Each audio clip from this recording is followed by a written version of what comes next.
Sejam todos bem-vindos a mais um episódio no nosso canal Momento Católico. É o primeiro episódio do ano de 2025 e nós temos a graça de receber o monge lá do mosteiro de Garanhuns, Pernambuco, Dom Antônio. Como vai, Dom Antônio? Tudo bem? Estou bem nessa minha terra tão querida. Nasci em Fortaleza, minha primeira experiência de mosteiro, posso dizer que estive aqui, mesmo não sendo um ambiente monasterial, mas eu tive a graça de encontrar o Padre Caetano, que ele foi monge, trapista, e aqui chegou no Nordeste, e chegou em Fortaleza, e começou a plantar a boa semente do Evangelho, que deu tantos frutos. E um desses frutos que nós temos hoje é a Nova Jerusalém, que eu tive a graça de participar durante um ano, logo quando tudo estava a começar. Fiquei lá um tempo, ele me orientou, porque eu estava em discernimento para escolher qual seria a minha vocação. E aos poucos foi amadurecendo essa ideia de me tornar monge. E tive uma experiência de 2 semanas no Mosteiro de São Bento de Garanhuns, voltei aqui para Fortaleza e o Padre Caetano foi meu diretor espiritual. No final do ano, eu tive esta linda graça de entrar no Mosteiro de São Bento de Garanhuns. Fiz lá meu postulantado, meu noviciado, fiz minha primeira profissão trenal, a profissão trenal, já dizendo, a profissão de votos perpétuos, depois me tornei diácono e sacerdote monge. Foi assim que eu entrei no ambiente de mosteiro, seguindo os preceitos do nosso pai fundador, São Bento, de viver naquele clima cenobítico, no dia a dia, sempre com grande afinco, para fazer valer o lema de São Bento: oração e trabalho, ora et labora. E assim nós nos alimentamos sempre da oração e do trabalho, para que a gente possa bem executar as tarefas. E foi assim que eu, ainda noviço, segui para o Mosteiro de São Bento do Rio, onde fiz meu curso de Filosofia e Teologia. Terminando os estudos, volto ao meu mosteiro de origem, onde sou ordenado sacerdote. Passei lá um tempo muito fecundo, e onde exerci e exerço, né, tudo na vida, mas com o coração muito fincado na Santa Regra, né, que o nosso querido Pai São Bento deixou para os seus filhos da ordem. E assim vivo, sempre obedecendo, claro, ao Santo Evangelho, à Santa Regra, às constituições. Estou em Fortaleza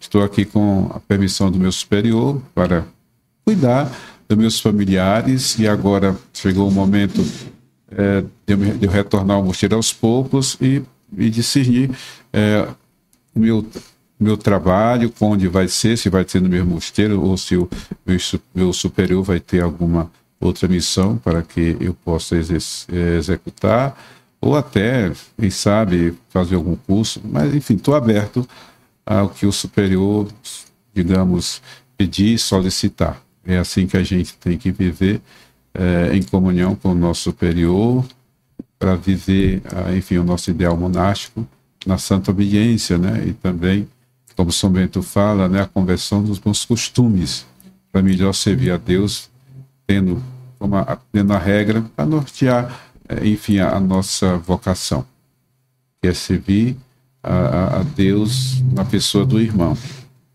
E é assim que a gente tem que sempre buscar viver o nosso ideal monástico. E, Dom Antônio, o senhor sempre quis ser padre? Sempre quis ser monge? Olha, eu tinha 11 anos quando me veio essa ideia. Eu perdi mãe, eu tinha 6 anos. Eu lembro da minha mãe falando de Nossa Senhora. Ela tinha um quadro de Nossa Senhora no parto, e ela me ensinou a rezar. Eu tinha 6 anos, quando ela morreu eu tinha 6 anos. mas eu ouvia da minha mãe ela rezando Ave Maria, Pai Nosso. Então, que me vem à memória essas boas lembranças.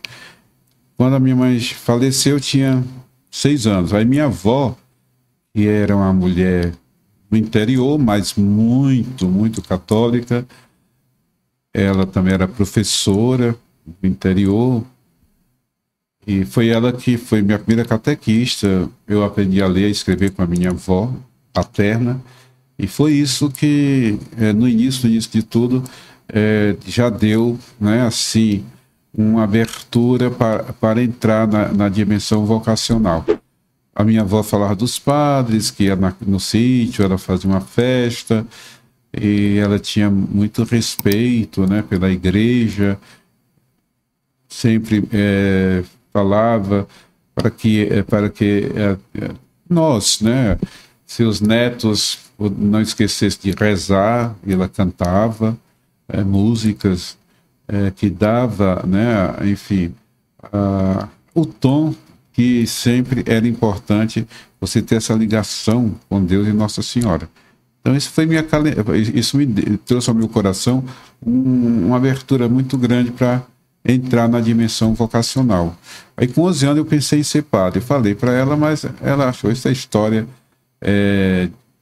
de criança. Eu tinha outro primo que queria ser padre, e aí a pessoa, quando criança, diz: eu quero ser médico, quero ser doutor, quero ser militar. E eu dizia: eu queria ser padre. As pessoas ficam assim porque não é o comum acontecer, né? E assim foi a primeira ideia de ser padre, né? Aí vamos lá. Aí chega o momento, a infância, chega o momento da adolescência. Eu continuo pensando em ser padre. Só que a minha avó sempre dizia: menino, teu pai é uma pessoa humilde e pobre, como é que teu pai não tem recurso para você colocar no seminário? E desde essa ideia, e eu não desistia desse pensamento. Não posso ir, porque sou, né, era de menor, se não tinha permissão do meu pai, mas já minha avó, já queria ir para o seminário menor. E aí houve essa, digamos assim, essa pressão familiar de não dar mais já esse pensamento, porque não daria certo, porque não tinha como, né? A situação da família não era propícia, né? A ter gastos, e, né? Isso não é tão fácil assim, tira isso da cabeça. Eu continuei, né? Aí pronto, passei a adolescência com esse pensamento, maturando. Aí chegou a época de servir o exército. Eu fui, né, fazer os exames e eu passei, né? Eu lembro que no momento da entrevista com o oficial, uma das perguntas foi: jovem, você quer servir o Exército Brasileiro? E eu falei: não, senhor. O oficial bateu a mão na mesa e falou alto: jovem, você não quer servir o EB? Por que, jovem? Disse: pronto, agora eu vou ficar preso. Eu falei: não, é porque eu estou fazendo parte do grupo vocacional, e eu, quando chegar o tempo, eu vou entrar para o seminário. E aí eu estou no grupo vocacional. Eu estava. Ele me olhou, já mudou, né? Mudou o tom, mudou o olhar. Ele não imaginava uma resposta dessa. Eu não queria ser o exército porque eu estava no grupo vocacional e queria ser padre. Mas não deu muito certo. Eu passei, servi e agradeço a Deus pela experiência. E lá dentro do quartel, o pessoal ficava fazendo brincadeirinha, né? Ah, o padre, é o seminarista, não sei o quê. Olha. E aí eu ficava olhando, de alguma maneira, sem eu não sou que eu fui de brigar, né? E quando o capelão do exército, que era o padre Célio Conrado, aqui lá em Fortaleza, ele ia celebrar a missa lá, então realmente eu ia ser o sacristão, ia ajudar durante a missa, né? Foi assim a minha experiência até chegar à idade adulta. Aí depois que eu saí do exército, passou um ano. Agora, passou um ano. Quase um ano. Foram 11 meses, 14 dias. Bem, chegou o momento que eu sou adulto, sou o momento de eu fazer alçar voo para, quem sabe, encontrar alguém em Fortaleza que possa me ajudar. Foi quando eu descobri que eu estava em casa, alguém foi fazer compra naquela época, um lugar assim muito humilde. As pessoas às vezes embrulhavam um peixe, uma verdura em jornal. E nesse jornal, do jornal O Povo, tinha uma matéria que falava da trajetória do Padre Caetano. Eu peguei esse jornal por acaso. Bem, o acaso não existe, já dizia Jacques Bombon. Providência. É providência divina. Aí eu olhei, debrucei sobre aquela notícia, fiquei, meu Deus, aqui no Ceará nós temos um monge trapista, Padre Caetano Minete Tilesse. Eu fui bater lá, onde eu fui lá, ele foi muito acolhedor, contei a minha história, e depois ele falou do grupo, né, que ali já estava ali firmado, né, estava na minha experiência, e ele abriu as portas e falou. Eu falei que eu gostaria de ficar com ele, me acompanhando. Então você venha fazer parte aqui do grupo da Nova Jerusalém, tem alguns jovens que estão pensando o mesmo que você. Aí eu falei, só que eu estou em contato com o mosteiro lá, São Bento Garanhuns, e eu gostaria de passar esse ano aqui para que eu pudesse melhor me preparar para fazer solenemente essa entrada no mosteiro. Ele totalmente abraçou, né, com todo acolhimento, a minha estada lá na Nova Jerusalém, né? E foi um momento muito edificante. O Padre Caetano, ele sempre marcou de um modo indelével a vocação de muitas pessoas, né? Eu fico muito feliz por isso. O Padre Caetano, ele dava aulas. Ele era ele era pároco do Pirambu, né, lá do Cristo Redentor, e esse grupo, a ideia inicial, e essa ideia que vigora hoje, mais do que nunca, era ter uma formação voltada para o estudo bíblico. E o Padre Caetano deu ali os primeiros passos, né? Só que a gente estava ainda muito, digamos, começando, estava tudo assim na fase embrionária, mas ele dava exegese para a gente, de acordo que a gente não tinha tanto assim uma vida acadêmica. Ele dava as pinceladas, né, do que era o estudo bíblico, né? E ele fazia alguma prova, né? Ele incansavelmente sempre procurava deixar a sua biblioteca para que a gente pudesse, né, à disposição para que pudéssemos assim pesquisar. Só que a gente estava assim pateteando, porque a gente não tinha ainda uma visão acadêmica, teológica, né? A gente estava dando os primeiros passos. Era uma maneira de cada vez mais, né, digamos, esta forma de ter amor à Sagrada Escritura tomar pé. E foi assim que tudo iniciou. E eu passei lá 1 ano, mas hoje, graças a Deus, já tem vários sacerdotes e tem também um ramo feminino, que hoje tem doutoras em Bíblia, né? Tem mestrado, tanto o ramo masculino como feminino. Então, eu agradeço muito o encontro que eu tive com o Padre Caetano. Foi pouco tempo, mas como dizia minha avó, o pouco com Deus é muito e o muito sem Deus não é nada. Então, foi assim que eu comecei minha trajetória e aí entrei para o mosteiro. E nessa época do Padre Caetano, o senhor conheceu o Marcos, que hoje é Padre Marcos também, né? Eu encontrei o Marcos lá no Padre Caetano, quando lá cheguei pela primeira vez.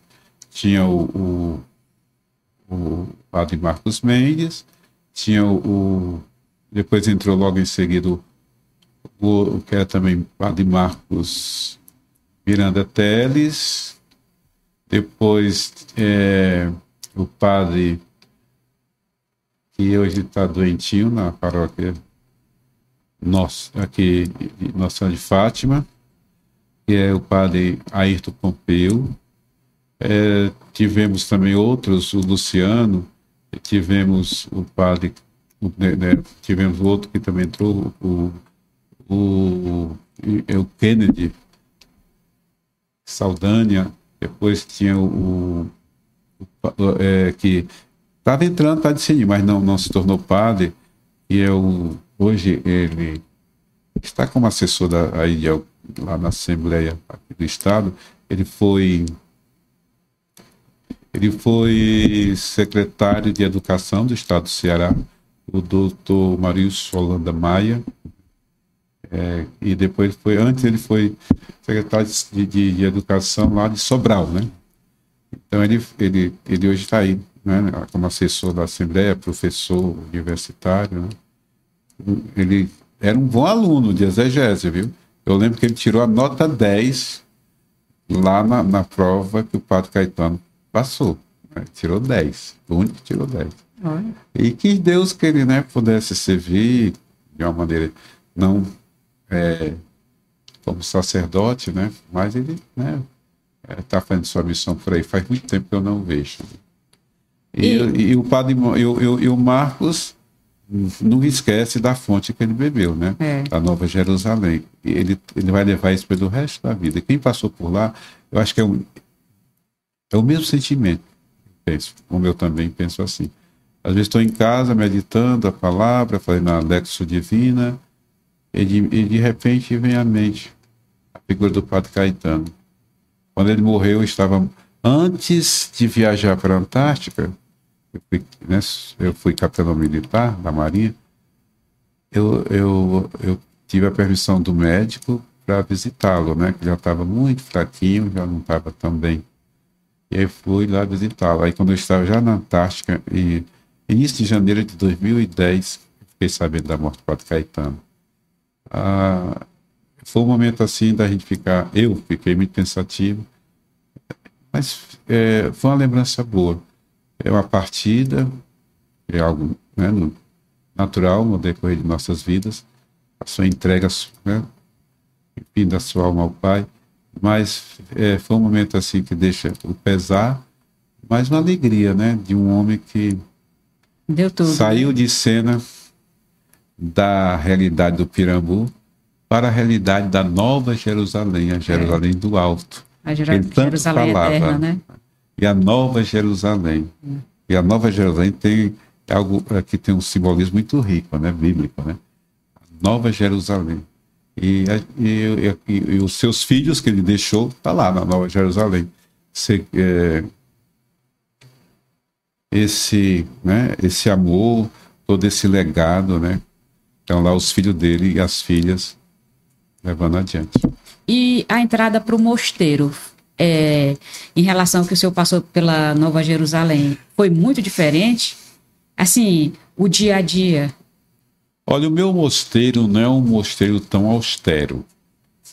O mosteiro do padre Caetano era um mosteiro trapista.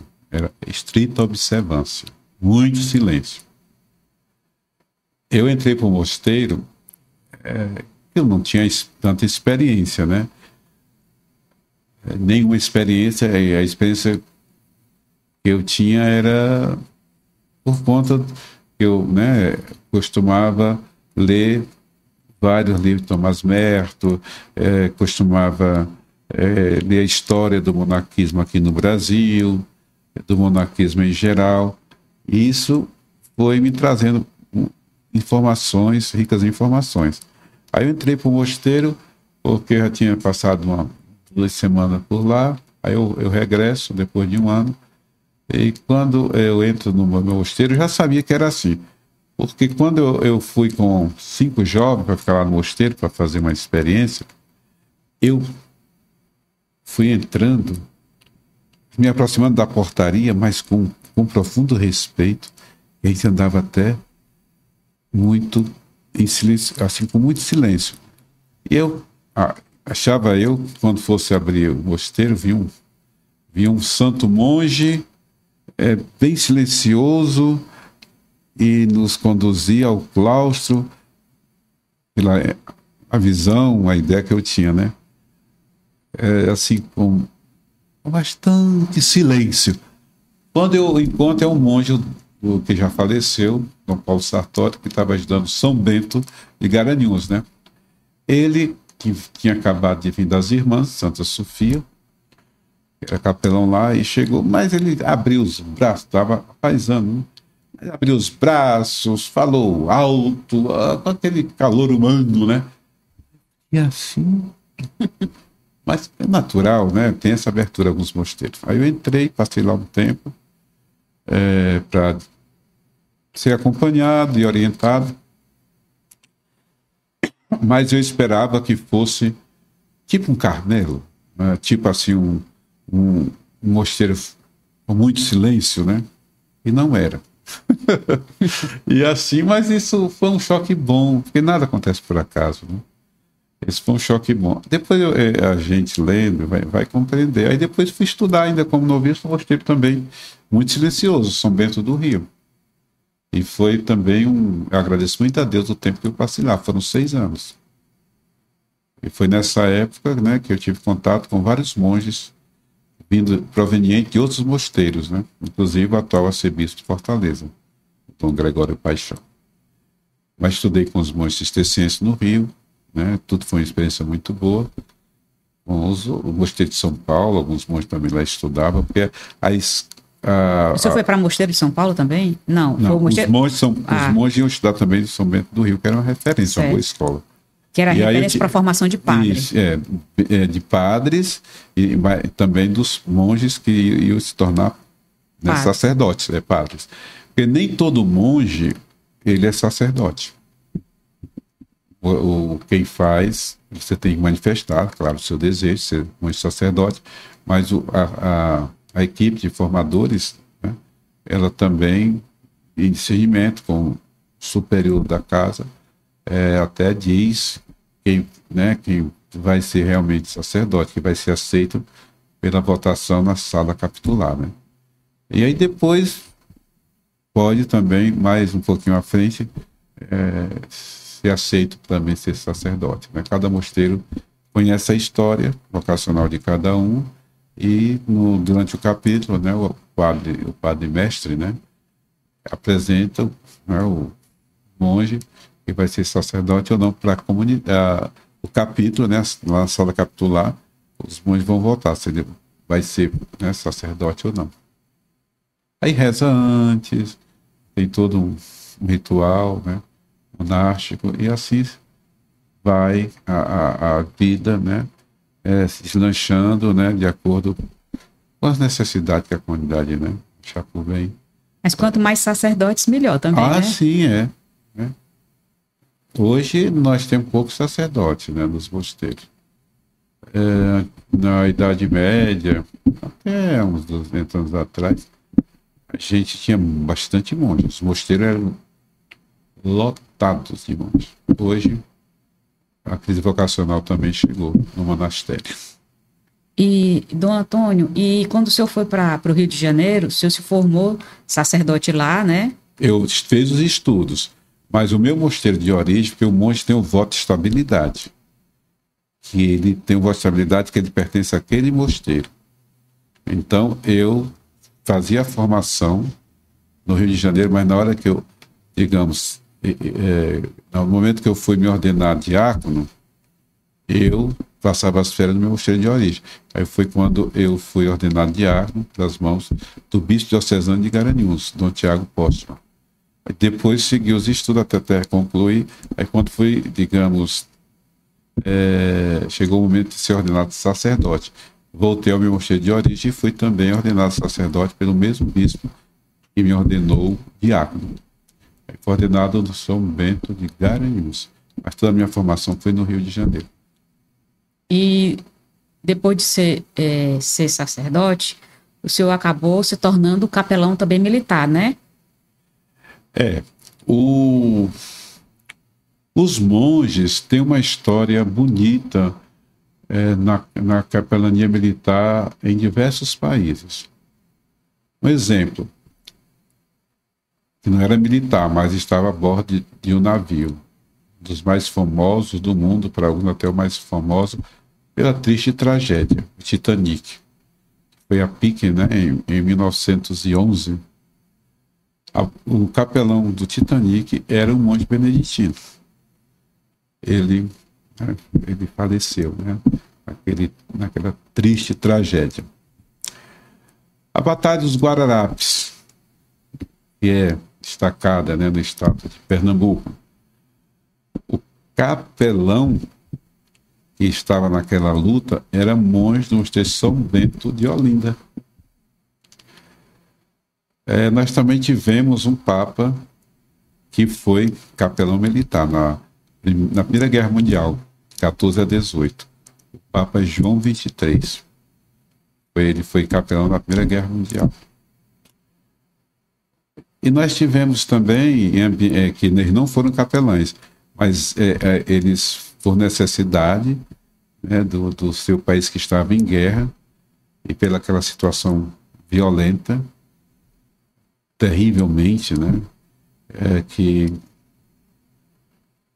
chegou a trazer, né, para a humanidade inteira uma dor de cabeça, e eles estavam até no seminário.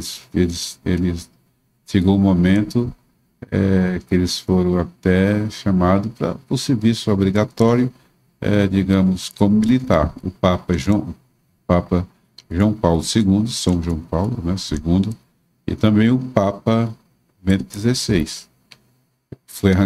Por 3 vezes tentou a igreja não deixar e tudo, mas o Adolfo Hitler não poupou. Ele foi convocado para a guerra. Ele foi para a guerra, depois retornou ao seminário e tornou, né, ele tornou o grande Papa que foi o Bento XVI e o Papa João Paulo II. Né? E na Marinha do Brasil, o patrono do serviço de assistência religiosa da Marinha é um monge beneditino do mosteiro São Bento do Rio, né, o Dom Carlos Redomac, um líder na escola naval. Ele é o patrono. E depois do nosso patrono, que é monge beneditino do Rio, entrou o Dom Tomás Aguiar, que era do Rio de Janeiro, mas estava na Bahia. Entrou também para ser capelão da Marinha esse indigno servo, o Dom Antônio. Aí eu entrei, né, e logo em seguida entrou um outro monge, o Dom Rocco Fraioli, que deixou o serviço ativo antes mesmo de eu sair, né, como capelão-chefe. Então a história dos monges, ela tem uma ligação com a Marinha. Claro que teve outros monges, que foi o Dom Basílio Mendes, lá do mosteiro de São Bento de Salvador, foi capelão do Exército. O Dom Caetano foi capelão da Força Aérea, né, da Aeronáutica. E assim a contribuição dos monges, de um modo geral, né, digamos assim, é muito, eu diria assim, é muito fecunda, enfim, é a vontade de Deus, né? Que os monges também marquem presença no ambiente, né, de caserna, né? Isso é interessante, né? Mas quando o senhor é capelão, o senhor fica totalmente disponível? O senhor foi capelão da Marinha, o senhor fica totalmente disponível para a Marinha, ou fica uma época assim na Marinha, uma época fica no mosteiro, fica meio dividido? Por uma necessidade de serviço, o capelão, o monge, né, que se torna capelão de qualquer força armada ou força auxiliar, ele tem que ter a devida permissão do seu superior. E quando eu tenho a devida permissão do seu superior, porque digamos, a arquidiocese militar só aceita o monge, o jesuíta, o salesiano, o franciscano, se o superior der a devida permissão para que ele possa, digamos, servir como capelão, seja qualquer força armada que for, né? Então ele tem que ter a permissão do seu superior. E o arcebispo militar só recebe com essa permissão. Senão, não há como você, digamos, se tornar capelão. Quando você se torna capelão, o arcebispo militar, ele faz, de acordo com o direito canônico, um convênio, que pode ser renovado de 5 em 5 anos, vai depender do tempo que ainda resta para você ficar no serviço ativo, ou então da necessidade. Cada bispo que tem, né, a maneira como achar por bem fazer, digamos, se esse documento vai ficar durante 5 anos, 10 anos, vai depender, né, de cada realidade de cada capelão. É só assim a gente pode se tornar capelão. Tem que ter essa, né, essa interação com o arcebispo militar, né, e nada, né, digamos, nada pode ser feito só por vontade, nem pensar do capelão, né, não é uma coisa que vai, não. Tem toda uma documentação, tem todas umas normas de proceder, né? E foi assim que eu entrei, né? Tem a minha história, pela necessidade, de familiar, né, até para ajudar a família. Isso às vezes deixa não tão bem a pessoa do monge, né? Porque é uma das maneiras bonitas da gente nessa espiritualidade é fazer a seguinte afirmação: o que é um monge? É aquele que verdadeiramente procura Deus. Mas todos nós verdadeiramente procuramos Deus. Mas a gente busca dentro, né, da espiritualidade dimensionar essa afirmação para dentro da realidade monasterial, né? Mas aí tem várias situações. E aí eu fiquei esse tempo todo, né, servindo por quase 30 anos como capelão, com a devida permissão do meu superior e com o contato sempre com o arcebispo militar. Então a gente passa esse tempo todo servindo, né? E com a ligação ao mosteiro, vai no mosteiro, faz retiro com os monges, quando dá certo, né? E vamos assim. Então é algo que aos poucos a gente vai tentando conciliar, né? Então vamos.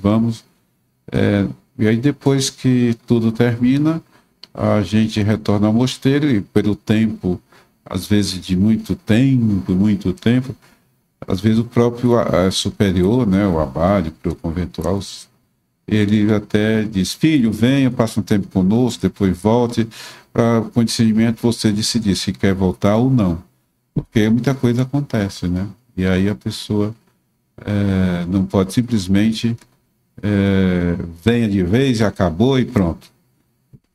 Tem que ter um olhar, uma compreensão, para as coisas ficar num clima tranquilo, para você, digamos, fazer os acertos que for preciso. É assim que a volta se dá, né, nesses termos. Alguém pode também, de modo radical, querer dizer: não quero mais ser monge. Aí entra no processo de arranjar uma diocese para poder, né, se tornar, ou então procurar um outro mosteiro. São vários caminhos, né? Se você achar que tem que escolher um outro, né? Quer dizer que o senhor hoje pode dizer assim, digamos, eu não quero mais pertencer a um mosteiro, eu quero ser agora padre diocesano, pode? Pode, mas para isso tem uma conversa muito séria com o seu superior do mosteiro, perguntar o porquê, não é só pronto, agora vai ser feito de um jeito celere. Não. Pense, meu filho, vá, faça um retiro, depois venha conversar comigo. Aí se você não ter, você acha que não tem acordo nenhum, que já está decidido, mas é bom pensar. Geralmente o abade, ele busca manter essa maneira assim, bem cordial, né, tranquila. Dom Antônio, e o jovem hoje em dia, que está pensando na sua vocação, talvez ser padre ou ser monge, ou talvez não sabe se vai querer se casar, como é que ele faz para decidir a sua vocação? E se ele for pobre, será que hoje em dia tem um local para ele ser acolhido, no seminário, no propedêutico, como é? A vocação é um chamado sagrado de Deus. Deus sempre escolhe os vocacionados para seguir seus passos. Nós que estamos num mundo que é tão influenciado pelo mal, às vezes a pessoa se sente tão insegura que vai e não vai, e fica tão indeciso. Ele tem e procurar o quanto antes a pastoral vocacional da cidade onde ele mora, para, digamos, em busca do padre responsável pelas vocações daquela diocese ou diocese. Com esse contato, ele será acolhido e terá um acompanhamento, e com a sua vida de oração e com o discernimento, cada vez mais ele vai encontrar uma luz para, digamos, reafirmar essa vocação. É um processo. Quanto aos recursos que a igreja tem para manter, fazer a gestão do seminário, sempre há campanhas que o povo de Deus ajuda, mandando, né, uma verba, ajudando sempre os seminaristas, seja menor ou seminarista maior, né, que já está vendo filosofia e teologia. Ele pode ser muito pobre. Geralmente não encontramos ricos no seminário, não. Tem, mas é peça rara, né? Porque independe de riqueza, né?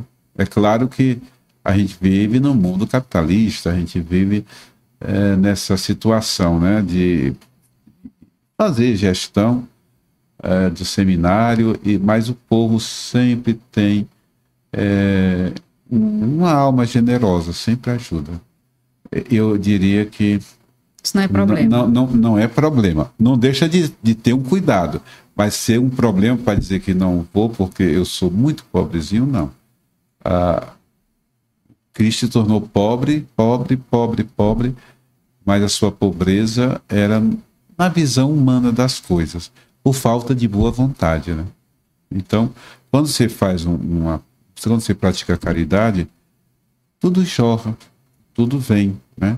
A gente não pode, né, digamos, se limitar a esta visão reducionista, que a graça de Deus é total. O acolhimento de Deus é total, o amor de Deus é total. Mas temos as tentações, né, de querer justificar. Então, não há... porque pensar que algo vai emperrar por conta que eu sou tão pobre que não tenho nada. Agora, pode acontecer, né, algo que, com uma vocação de uma pessoa tão humilde, tão pobre, alguém pode, assim, pensar se ela não está com algum outro problema.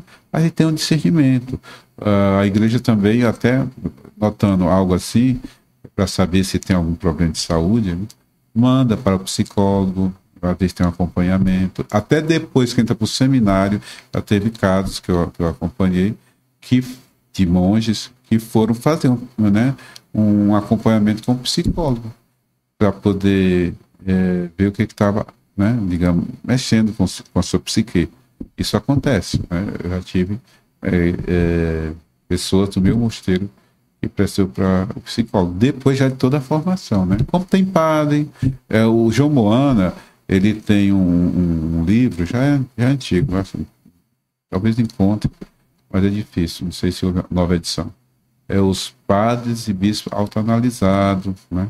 Os livros do padre João Moana, que era médico, que faleceu, eram assim, livros que te colocava em situações que às vezes você era identificado, parece que ele estava falando para você, né? Então é interessante esse livro do padre João Moana, se você puder um dia adquirir, seria interessante, né? Porque a vida do padre também não é só moleza, não é só felicidade, eu diria não, que a vida, né, de ninguém não é nada fácil, porque a nossa vocação, seja leiga, católica, religiosa, a nossa vocação é uma vocação que foi o próprio Deus que escolheu. Eu não tenho, né, como... Eu tenho que ouvir o chamado e seguir os chamados, né, seguir os passos de Jesus. Mas realmente, quando você entra a vida religiosa, tem alguns santos que parece que a tentação era mais acirrada. Eles enfrentavam um grande embates, né? São Francisco, um santo que é a Maria.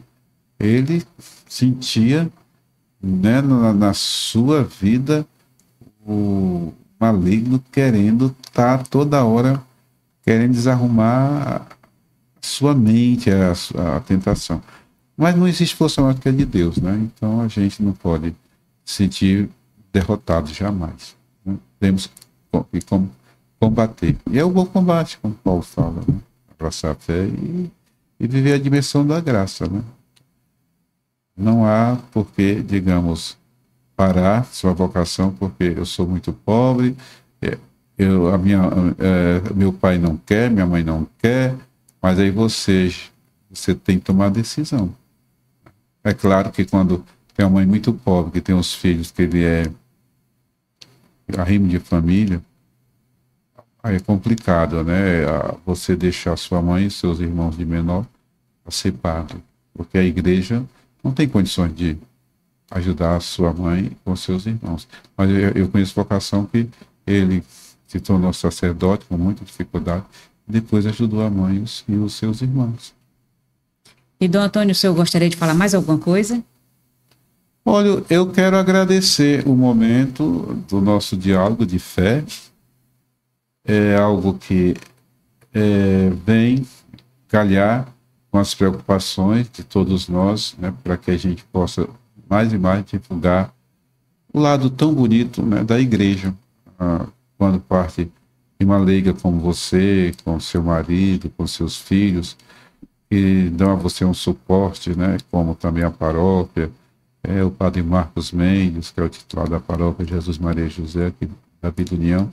Então, agradecer a Deus por ter sempre, né, eu me defrontado com realidades e edifica a minha própria vida, né? Então, assim, como todo mundo, né, tem altos e baixos. Estou muito edificado por ter esse diálogo tão bonito, né, sobre a vocação, sobre ser igreja, e ver que, né, a luta vai continuar através, né, dessa live, desse instrumento tão bonito, né, que vocês, né, conseguem manter para divulgar o Santo Evangelho. Só tenho a agradecer. Sigam sempre assim, com essa boa vontade de servir a igreja cada vez mais. Dom Antônio, o senhor poderia nos dar sua bênção? Sim, o Senhor esteja convosco. Ele está no meio de nós. Abençoe-vos o Deus Todo-Poderoso, Pai, Filho e Espírito Santo, desça sobre vós e permaneça para sempre. Amém. Muito obrigado. Eu que agradeço mais uma vez.